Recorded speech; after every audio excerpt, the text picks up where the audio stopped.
हम सबको पता है कि नीट 2025 सबका कैसा गया। तो अब मेरे दिमाग में बस एक ही बात चल रही है कि आई शुड क्विट, क्योंकि 2026 नीट देने का मेरा बिल्कुल भी मन नहीं कर रहा है। और नीट 2025 मेरा भी बिल्कुल वैसे ही गया जैसे मेजॉरिटी ऑफ बच्चों का गया, बिल्कुल बकवास।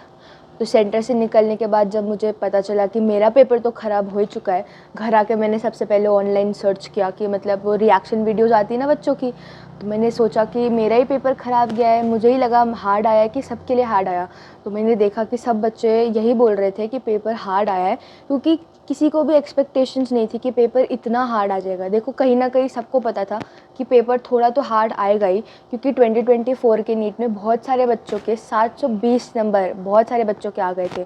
तो कहीं ना कहीं टीचर्स को भी पता था और हमको भी पता ही था कि नीट थोड़ा सा मुश्किल तो इस साल आएगा, बट इतना मुश्किल तो किसी को भी उम्मीद नहीं थी। इसलिए हर किसी बच्चे का एक्सपेक्टेशन से थोड़ा तो ख़राब गया ही है। तो घर आके मैंने चेक किया कि पेपर तो ख़राब ही था, मतलब सच्ची में मुश्किल आया था, सभी के लिए मुश्किल आया था।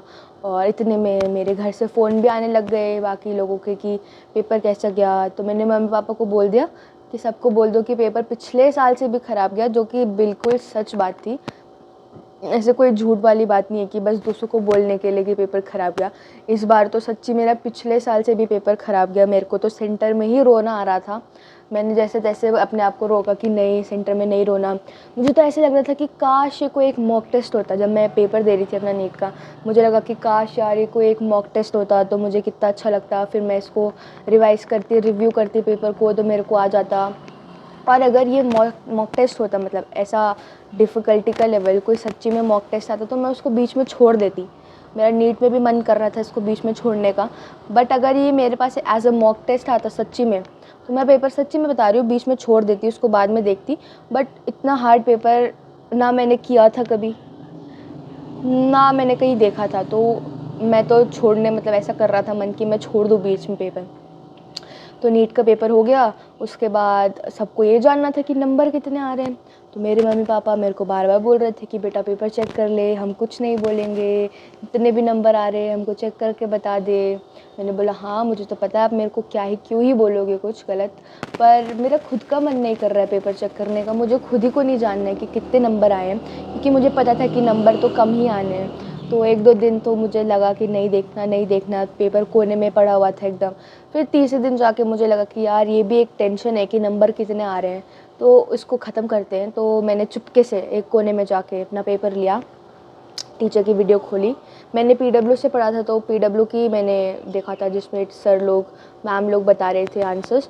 तो मैंने पीडब्ल्यू की वीडियो खोली और चुपचाप, जब मेरे मम्मी पापा सो रखे थे, मैंने अपने आंसर्स चेक किए। और आंसर्स चेक करते हुए मुझे एक बात रियलाइज़ हुई कि पेपर में जब हम पेपर कर रहे होते हैं, तो मैंने जितने भी क्वेश्चंस हो पाए मुझसे फिज़िक्स के या केमिस्ट्री बायो के जितने भी, तो मुझे लगा कि यार ये मैंने सॉल्व किया फिज़िक्स का न्यूमेरिकल, इसका मेरा आंसर मैच हो गया, तो ये तो मेरा सही होना चाहिए। तो इसमें तो +4 मेरे को मिलेंगे ही, बाकी सब में मिले ना मिले इसमें तो +4 होंगे ही। घर में आगे देखा तो वो सारे नेगेटिव। मैंने बोला 9 3 जा 36। और मतलब बात तो ये है कि उन्होंने ऑप्शन में 36 दे भी रखा है। 9 3 जा 36 दे रखा है ऑप्शन में, 9 3 जा 27 भी दे रखा है। और हद तो तब होती है 36 27 से पहले दे रखा है। पहला ही ऑप्शन 36, ताकि मेरा गलत हो रहा है तो मैं पहले ही देख के 36 लगा दूँ और मेरा -5। जैसे कि मेरा -5 हो भी गया। मैंने आंसर चेक किया -5, फिज़िक्स का क्वेश्चन चेक किया -5, केमिस्ट्री का चेक किया -5, बायो का चेक किया -5। ऐसे रोते धोते ऐसे करते करते मैंने अपना पेपर चेक किया।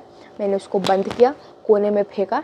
मैंने अपने मम्मी पापा को बोला देखो इतनी रेंज से इतनी रेंज में नंबर आ रहे हैं, मैंने आपको अपना कर्तव्य पूरा करके दे दिया, आपको नंबर बता दिए। अब इतने नंबर का आपको क्या करना है देख लो, आपको जानने थे नंबर, मैंने आपको बता दिया, अब देख लो आपको इन नंबरों का क्या करना है। अब मैंने नंबर बता दिए। इसके बाद दो ऑप्शंस आते हैं, दो रास्ते खुल जाते हैं हमारे लिए।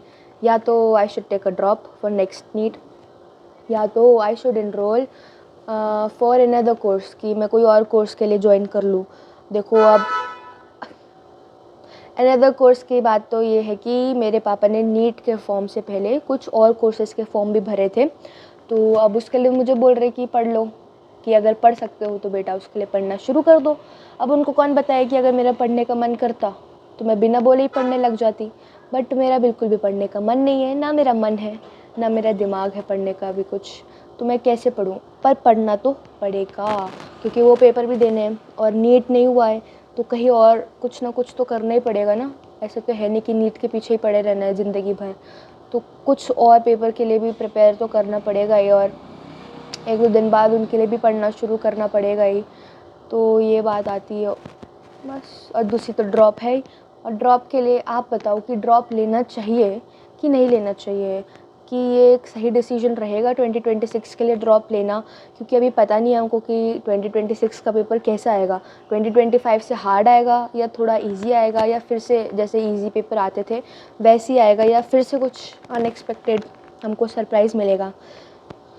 तो आप मुझे बताना कमेंट करके कि 2026 के लिए ड्रॉप लेना एक अच्छी बात रहेगी कि नहीं। और पिछली वीडियो में इसी से रिलेटेड मुझे एक कमेंट आया था, यहाँ पे मैं कमेंट लगा देती हूँ। तो इस फ्रेंड ने मेरी बोला कि मेरा तो बचपन का सपना था डॉक्टर बनने का, तो I will take one more time, I will take one more risk. तो कितनी मतलब मुझे भी इससे कितना मोटिवेशन मिला पता है एक पॉइंट पे, कि मुझे लगा कि ऐसे कितने सारे बच्चे हैं मेरे जैसे जिनको बचपन से ही डॉक्टर बनना था, पर एक गलती की वजह से हमारा पूरा साल ख़राब हो जाता है, पर फिर भी हम इस रिस्क को लेने के लिए तैयार है क्योंकि हमको डॉक्टर बनना ही है।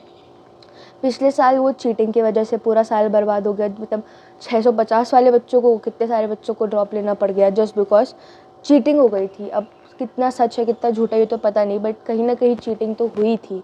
और इस साल ऐसा पेपर, अनएक्सपेक्टेड पेपर आके सबका पेपर ख़राब हो गया, तो कुछ बच्चों का इसकी वजह से पूरा साल ख़राब हो जाएगा। अब ऐसा तो है नहीं कि नीट हर महीने होता है, तो अगर एक महीने ख़राब हो भी गया पेपर तो हम अगले महीने उसको अच्छा कर सकते हैं। पूरा एक साल लग जाता है उस पेपर के लिए, मतलब अगर एक दिन आपका ख़राब निकला तो आपका वो पूरा पेपर ख़राब हो जाएगा, पूरे साल की मेहनत ख़राब, पूरा साल ख़राब। आपको अब अगले साल ही आप पेपर दे सकते हो। तो मतलब सोचो, जैसे जेई वालों का होता है ना कि आप पहले एक शिफ्ट होती है जनवरी में, फिर अप्रैल में भी दूसरा जेई मेंस 2 होता है। तो इसमें तो रहता है कि अगर आपका पहला थोड़ा ख़राब हो गया तो आप अपनी गलतियों पे सुधार करके दूसरा शिफ्ट में अच्छा कर सकते हो। बट नीट में तो एक बार पेपर हो गया, वो एक दिन आपका अच्छा था तो आपका पेपर अच्छा हो जाएगा, अगर वो एक दिन आपका ख़राब था तो पूरा पेपर ही ख़राब हो जाएगा। तो पूरा एक साल हमारा रिस्क पे आ जाता है इसकी वजह से। अब दूसरी बात, नीट के बाद उन लोगों के बड़े मज़ा आ जाते हैं यूट्यूब पे जो पूरे साल इसी चीज़ का वेट करते हैं कि बच्चों का रिज़ल्ट कब आएगा। जैसे कि काउंसलर वाले अंकल जो आते हैं जिनका यूट्यूब चैनल है, इसके पीछे तो मेरा पूरा घर वाले पागल हो चुके हैं। मतलब मैं भी, मेरे मम्मी पापा भी, हम सबको अभी नंबर की रेंज पता चल चुकी है कि इतने से इतने आ सकते हैं। तो हम कमेंट सेक्शन में जाके कि सर हमारे इतने नंबर आ रहे हैं, क्या मुझे कॉलेज मिलेगा? सर मेरी बेटी के इतने नंबर आ रहे हैं, क्या मुझे इतना कॉलेज मिलेगा? बार बार कॉपी पेस्ट। और वो भी व्यूज़ के लिए बोलते कि हाँ आप रेस में हो बेटा, बेटा आप डॉक्टर बन चुके हो, बेटा आप बॉर्डर लाइन पे हो। देखो वो किसी को ना नहीं बोलेंगे सीधा कि आप नहीं बन सकते, आप बॉर्डर लाइन पे हो ताकि आप रोज़ आके उनकी वीडियो देखो। हम भी रोज़ देखते, देखो उन्होंने पिछली वीडियो में बता दिया कि आपको चांसेस हैं, आप बॉर्डर लाइन पे हो, पर हम अगले ही दिन फिर से जाएंगे, उनसे फिर से पूछेंगे कि सर आज भी चांसेस हैं कि आज कुछ अलग हो रहा है, आज भी हम रेस में हैं कि आज रेस से बाहर हो चुके हैं, आज हम बॉर्डर लाइन पे हैं, बॉर्डर के किस तरफ है, इस तरफ है उस तरफ है। रोज़, मतलब हम रोज़ जाके पूछ रहे हैं, हम आज भी पूछेंगे, हम कल भी पूछेंगे। मैं और मम्मी तो रोज़ लगे रहते हैं, सर इतने number, which college, which rank, ये सारी, अरे ये सारी वीडियोस भी बहुत सारी आ रही है। रैंक प्रिडिक्टर और क्या कॉलेज प्रिडिक्टर, पता नहीं क्या क्या predictor, rank versus marks versus ranks, ये सब वीडियो है। हाँ ठीक है, टाइम पास के लिए देखना चाहिए, आपको देखते रहना चाहिए ये सब, की आपको भी थोड़ा आइडिया लगेगा कि क्या चल रहा है दुनिया में, कितनी रैंक आ सकती है, क्या बन रहा है नंबर। तो ये हाल है, हम तो पूरा दिन इसी में पड़े रहते हैं पूछने में कि क्या मिलेगा। बस इसके बाद अब क्या बोलूँ। और जैसे कि मैंने बोला कि एक दिन पे हमारा पूरा साल निर्भर करता है। अब जैसे न्यूज़ आ रही है कि एमपी के कुछ सेंटर्स में लाइट ही चली गई। मतलब तुम ये सोचो कि मतलब एज अ इंस्टीट्यूट एनटीए को ये सब तो थोड़ा ध्यान रखना चाहिए ना कि जहाँ जहाँ पेपर हो रहे हैं एटलीस्ट वहाँ पे लाइट कट, मतलब लाइट ढंग से हो, पावर कट ना हो, पंखे हों ढंग से, लाइट का नेचुरल लाइट की सोर्सेज हो, दरवाजे खिड़की हो, ये सब तो एटलीस्ट उनको पता होना चाहिए। जो मेरा सेंटर बना था वो भी एक गवर्नमेंट कॉलेज था और उसमें भी मतलब मुश्किल से 2 खिड़की थी पूरे रूम में, 1 दरवाज़ा था और पूरे रूम में 2 पंखे थे कम से कम मतलब इतने ही पंखे थे, बस 2 पंखे थे, 2 खिड़कियाँ थी और 1 दरवाज़ा था। और बच्चे एकदम मतलब गर्मी इतनी, बच्चे सारे बैठे हुए हैं 4 रो में, बच्चा आस-पास, एकदम गर्मी हो रही थी और पेपर पे ऐसे ध्यान नहीं लग रहा था और मानो हमारी भी लाइट चली जाती तो हमारा तो क्या ही होता। ऊपर से मेरे जैसे बच्चे जिनका चश्मा है, जिनको लाइट में ही ढंग से नहीं दिखता और वहाँ पे पावर कट हो गया, तो अंधेरे में कैसे देखेगा कोई, ऐसे देख के उसको पेपर करना पड़ेगा।